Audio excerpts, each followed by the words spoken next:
Hello guys, welcome back to my YouTube channel. So from last few days we're learning about correlation, right? From today we are going to start with a new subject, a part of economics, that is microeconomics. And it's really very easy to study microeconomics. Earlier it was a part of class 12th, but now the syllabus has been changed. So now it is a part of class 11th syllabus. So from now on we'll be studying a few topics of microeconomics as well, including statistics along. So let us begin. You must be thinking that microeconomics must be a tough subject or something like that. Frankly speaking, it's really very easy to understand the concepts of microeconomics. It's just that once you need to understand the basic terms, what they are and what do they mean, and then it becomes really very easy to understand what is microeconomics, right? Just like we use physics in every day, like from the beginning of our like if we use alarm clock, or if we are using a ballpoint pen, or even if we are walking, what is it all? Different sorts of like physics related to something or the other, but we actually don't know what the terms are. Similarly, in our daily life we use economics, but we actually don't know what are we doing with, like what all topics we are dealing with, whether it is demand, whether it is supply, whether there's some choices that we're making, or is it opportunity cost. So yes, economics we use in daily life, but the thing is that we don't know what are the terms that we can specify them with, right?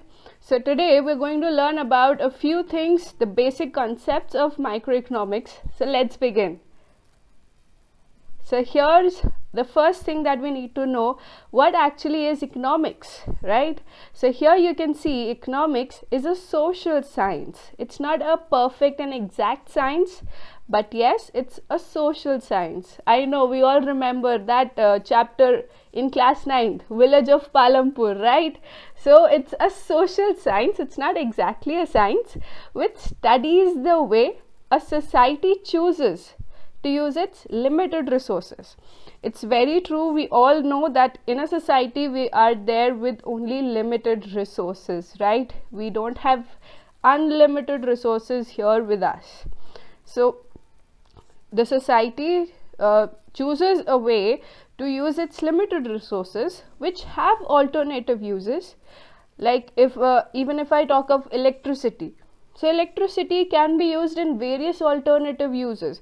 If I talk about electricity being used as household, is different from electricity being used at a factory, different again from electricity being used at an office, right? So it has got alternative uses, and obviously talking about electricity, it is a limited resource. Now how do they use it? To produce goods and service, and then they distribute it among different groups of people.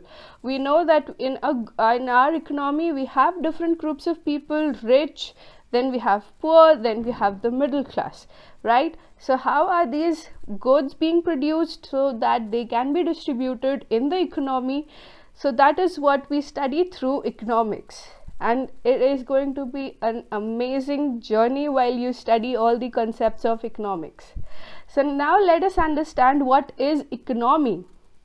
So economy, we must have heard that yes, American economy is too strong, Indian economy is in a developing stage, it needs some help, some strength to boost up, right? So what is economy? An economy is a system which provides people means to work and earn their living, right? The people, they find their ways out to work so that they can earn and they can live their life in a way that is actually satisfied to them. They have a satisfied living so that they can lead their life happily.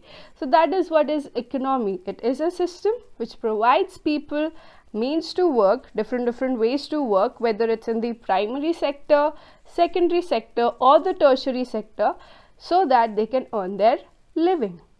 Now, as I told you, there are limited resources. We all have known about this term. Let's check our next slide. I'll discuss about that term in the next slide. So before that, we have here vital function of an economy. We all have read what economy is. Now this economy functions on these three functions: production, consumption, and you can see here capital formation.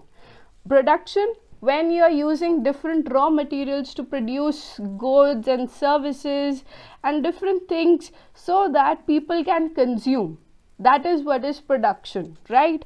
We usually say that yes, the Chinese economy, it's a production based economy. It can produce in huge quantities. Similarly, you can take an example of American economy as well. It has got good production capacities. Now when we talk about consumption, the way we consume the goods, the consumption of goods is what is the main part of an economy. If you're just making goods, that does not mean that you're going to have money for, like if you're just producing goods and there's no one to buy the good, how will you make money? You're just investing, right? So consumption is again a very, very vital function for an economy. Next is capital formation, which can also be termed as investment, right? So investment is again necessary for an economy. If people are not going to invest, suppose if they are not going to invest in their own factories or they're not going to set up business, then how will a good be produced, or how will the people get goods for consumption? So all these three functions, they perform a vital function of an economy. Now let's check our next slide, and that is the term that I was telling you about. So here you can see scarcity, right? So scarcity is the thing, the reason behind why we study economics. Agar scarcity wasn't there, then there was no need to study economics. If we would have lot many resources, then obviously there wouldn't have been a need to study economics. The reason behind why we study is scarcity, right? So scarcity is like when there is a shortage, you know that we have limited resources, right? So when there are limited resources, but we know that our wants are unlimited, right?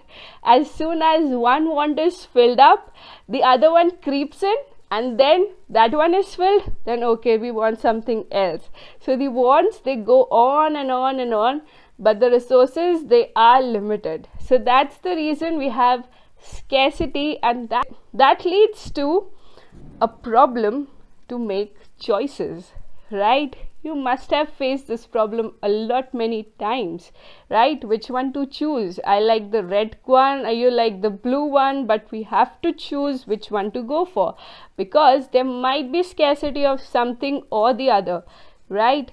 So scarcity is the main cause why we read economics. Now let's look at the next one. So organization of economic activities. You must have seen different ways how these governments work, right? There are different ways these governments work, and that's because of the reason how their economies function. If you must have noticed, like earlier there were many news related about North Korea. There it's just one man ruling on the country, right? That comes in the category of centrally planned economy or a socialist economy, where just the government takes the decisions of what is to be produced, how it is to be consumed, which all people are going to use it, what would be the price, whether there would be any or not, everything that is decided by the government. When you come up to the next one, that is market economy or capitalistic economy. It is known by both the terms. So the examples of this are Hong Kong and Singapore. So here the case is everything is decided mutually by the buyers and the sellers. They decide the price of the goods. The government has nothing to do over here. They mutually decide the price. If the buyer wants something more of a good, like if the buyer is willing to buy something more, the price for that would obviously go up. The supplier wouldn't give the good at a lower rate. That is what is market economy. And then comes up the third sort of economy, like our country, India, and that is mixed economy. So few parts are taken up by the government, that's called the public sector. Then a few parts, they are taken up by the private sector, right? So both the things go hand in hand. There are people who work with profit motive. they come up in the private sector, and then there are people who work just with a social objective so that they can provide optimum utilization of resources to the optimum people. So that makes up the mixed economy. So that's it guys for today's video. Let's catch up in the next one. Please do like and share my video and subscribe to my YouTube channel. Thank you for watching the video. Bye bye.